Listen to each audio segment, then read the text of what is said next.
Hello बच्चों, welcome back. I am R D sir. You are welcome to LVS Shiksha संस्थान।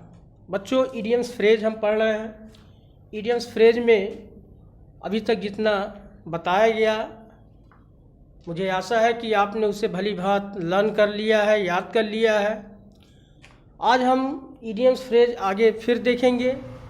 तो देखिए, पहला इडियम्स फ्रेज है पास अवे। पहला इडियम्स फ्रेज है pass away. Pass away, pass away second meaning होता है इसका टू डाई। पास अवे का सेकंड मीनिंग क्या होता है? टू डाई, यानी हिंदी होती है मरना। हिंदी क्या होता है? मरना। ध्यान दें, आप लिख लीजिए यहाँ, हिंदी होती है मरना। ठीक है। तो पास अवे, पास अवे की सेकंड मीनिंग होती है टू डाई। टू डाई यानी मरना। यूज इसका है कि Gandhi ji passed away in 1948। देखिए, वाक्य में यूज किया गया है कि Gandhi ji passed away in 1948। ठीक, यानी गांधी जी 1948 में, ठीक है, पास्ड अवे हुई, मतलब उनकी मृत्यु हुई। दूसरा है कि लैम एक्सक्यूज, जिसका सेकंड मीनिंग है फॉल्स प्लीज। फॉल्स प्लीज मतलब होता है झूठा बहाना बनाना। झूठा बहाना, ठीक है, या झूठा बहाना बनाना। यूज इसका है कि वाक्य देखिए, कहता है कि Hari is habitual of making lame excuse whenever he is late. वाक्य में देखिए क्या कहता है कि Hari is habitual of making lame excuse. ठीक है, कहता है कि हरी जो है झूठा बहाना बनाने का आदत है, यानी हरी की झूठे बहाने बनाने की आदत है जब कभी वह देर हो जाता है। यानी जब कभी वह देर हो जाता है, जब कभी उसे देर हो जाता है तो उसे झूठा बहाना बनाने की आदत है। तीसरा नंबर देखते हैं मेकअप का सेकंड मीनिंग होता है टू कंपेंसेट। ध्यान दें, टू कंपेंसेट, या आप कह सकते हैं कि टू कंप्लीट। ठीक है, यानी कमी को पूरा करना, कमी को पूरा करना। यूज है कि हिज लॉस, यानी उसकी हानि, उसका नुकसान, will be made up by the government. Will be made up by the government, यानी उसका नुकसान, उसकी हानि सरकार के द्वारा पूरा की जाएगी। सरकार के द्वारा पूरा की जाएगी। नेक्स्ट आपका है मैन ऑफ लेटर्स। बहुत इंपॉर्टेंट है मैन ऑफ लेटर्स, जिसकी सेकंड मीनिंग होती है ए स्कॉलर। स्कॉलर मतलब होता है विद्वान आदमी। विद्वान आदमी। यूज इसका है कि doctor Rajendra Prasad was a man of letters. Doctor Rajendra Prasad was a man of letters, यानी डॉक्टर राजेंद्र प्रसाद एक विद्वान आदमी थे। एक विद्वान आदमी थे। 5 नंबर इसका है कि लैड अप सेकेंड मीनिंग है confined to bed. Confined to bed, Hindi होती है कि बिस्तर पर पड़ जाना। बिस्तर पर पड़ जाना, ठीक है, बिस्तर पर पड़ जाना। इसका यूज है कि his uncle has been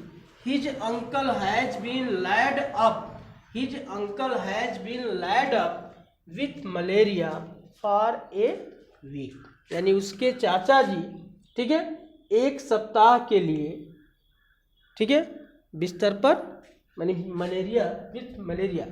malaria के कारण या मलेरिया से पीड़ित होने के कारण जो है बिस्तर पर पड़ गए। तो बच्चों, इस तरह से इडियम फ्रेज आप लर्न करते रहें। ठीक है, और आपको जो इम्पोर्टेंट्स हैं उन सभी को बताया जा रहा है, उसको आप बढ़िया से अच्छी तरह से आप लर्न करते रहें। और तैयार करते रहें। चलिए अगला देखते हैं आगे क्या है।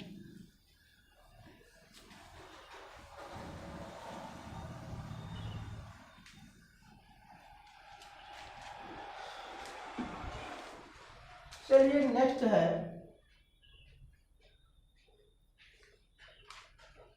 कि कीप एन आई। ध्यान दें 6 नंबर है कि कीप एन आई। ठीक है, keep an eye, keep an eye. ठीक, अगला जो आपका इडियम फ्रेज है वो है keep an eye. Second meaning है to watch. To watch, watch माने आप जानते ही हैं देखना। ठीक है, तो टू वॉच, टू वॉच मतलब होता है निगरानी करना। निगरानी करना। ठीक है, निगरानी करना। पहला देखिए इसका 6 नंबर पॉइंट जो इडियम फ्रेज है वो है keep an eye. Keep an eye जिसका सेकंड मीनिंग है टू वॉच। टू वॉच का मतलब होता है निगरानी करना। अब इसका यूज देखिए क्या है। सेंटेंस कहता है please, please keep an I, please keep an eye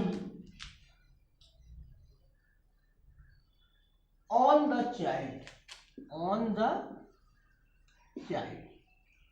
ठीक, देखिए प्रयोग है इसका, आप कुछ भी वाक्य बना सकते हैं, लेकिन यहाँ जो वाक्य हमने बनाया है वो है कि please keep an I on the child.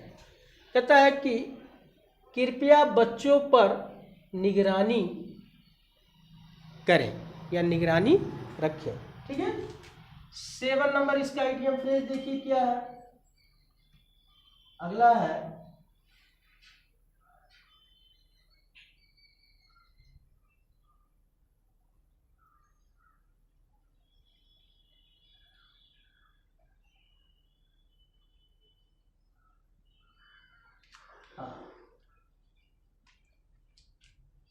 Part and parcel. देखिए अगला है पार्ट एंड पार्सल, PARCEL।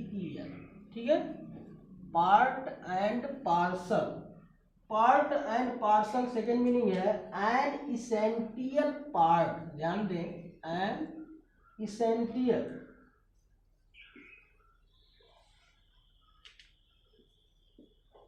ठीक, एन इसेंटियल पार्ट। इसकी सेकेंड मीनिंग है एन इसेंटियल पार्ट। ठीक, एन इसेंटियल पार्ट। ठीक, तो इसका हिंदी है आवश्यक अंग। ध्यान दें, आवश्यक अंग। हिंदी इसकी क्या है कि एन इसेंटियल पार्ट, यानी हिंदी है आवश्यक अंग। आवश्यक अंग। यूज इसका देखिए क्या है। कहता है कि Kashmir, Kashmir is a part, Kashmir is A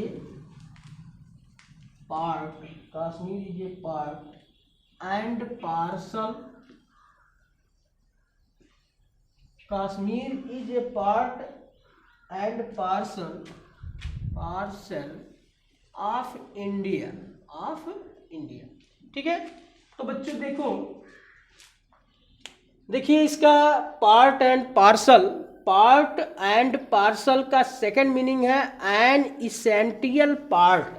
and essential माने आवश्यक, ठीक है, पार्ट यानी आवश्यक अंग। कहता है कि Kashmir is a part and parcel of India.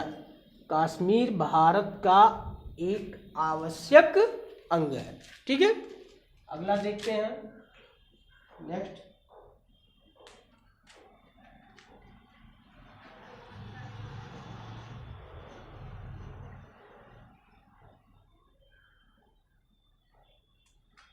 Pick holes इन। अगला है पिक होल्स इन। देखिए नेक्स्ट है कि पिक होल्स इन, इसकी सेकंड मीनिंग है to find out faults of, to find out, to find out fault, to find out fault of. Hindi इसकी है कि दोष निकालना, दोष निकालना। ध्यान दें, हिंदी क्या है इसका, दोष निकालना। यूज इसका है कि दोष निकालना, और इसका यूज देखिए क्या है, प्रयोग वाक्य क्या है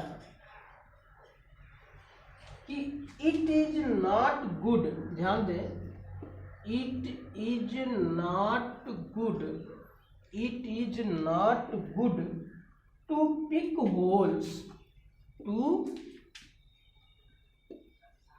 pick holes, it is not good to pick holes in others। ठीक है, तो बच्चों देखो इस तरह से 8 नंबर जो है आपका इडियम फ्रेज है कि पिक होल्स इन, यानी सेकंड मीनिंग है to find out fault of, faults of, यानी हिंदी है इसका दोष निकालना, कमी निकालना, गलती निकालना। ठीक है, यूज इसका आप है कि it is not good to pick holes in others. ठीक है, कि दूसरों में दोष निकालना अच्छी बात नहीं है, या दूसरों में दोष निकालना अच्छा नहीं है। ठीक, अगला देखते हैं।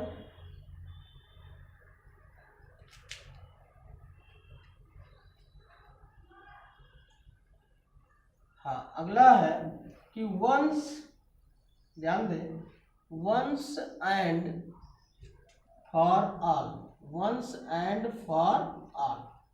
वंस एंड फॉर ऑल मतलब होता है कि फॉर एवर। ध्यान दें, forever, for ever.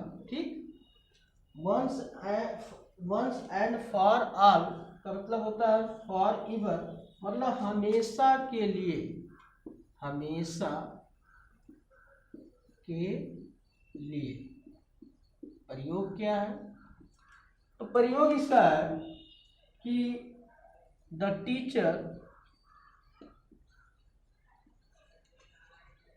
The teacher told Hari, the teacher told Hari once and for all,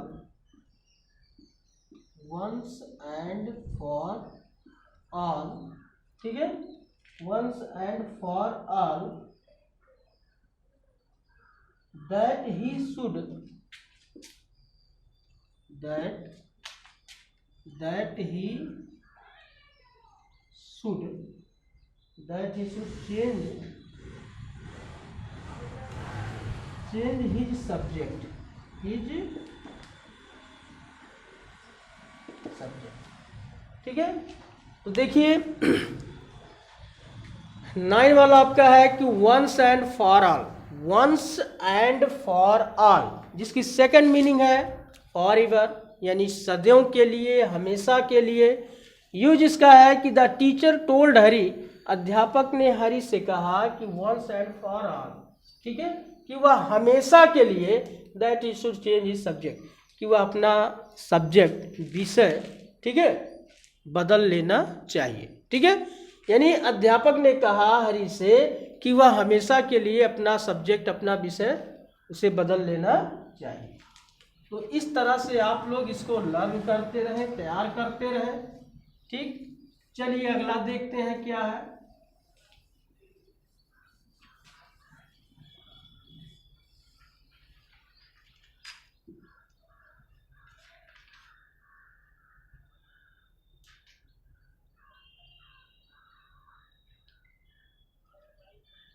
चलिए अगला है 10 कि run away, run away, run away, run away का मतलब होता है second meaning to flee. Flee माने भाग जाना, फ्ली मतलब भाग जाना, हिंदी वही है कि भाग जाना। ठीक है, हिंदी है कि भाग जाना, to flee.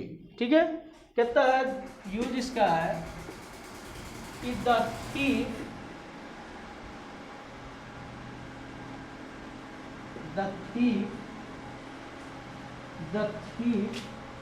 ran away, the thief ran away, ठीक है, with the necklace,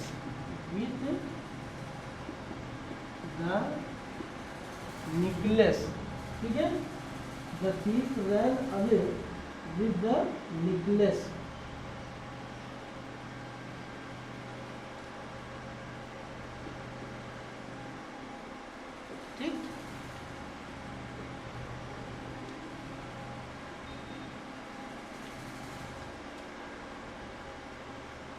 ठीक है, देखिए यहाँ कहता है कि रन अवे का मतलब होता है टू फ्ली मतलब होता है भाग जाना, और यूज इसका है कि the thief run away with the necklace. ठीक है, यानी चोर जो है नेकलेस लेकर भाग गया। देखिए यहाँ रन अवे सेकंड फॉर्म लगा है, तो वो टेंस सेंटेंस के अनुसार आप सेकंड फॉर्म थर्ड फॉर्म का यूज करते हैं। ठीक है, तो इस तरह से आपको थोड़े थोड़े बताए जा रहे हैं, और इनको आप जो है एकदम दिमाग कॉन्सेंट्रेट करके लर्न करते रहें। धन्यवाद।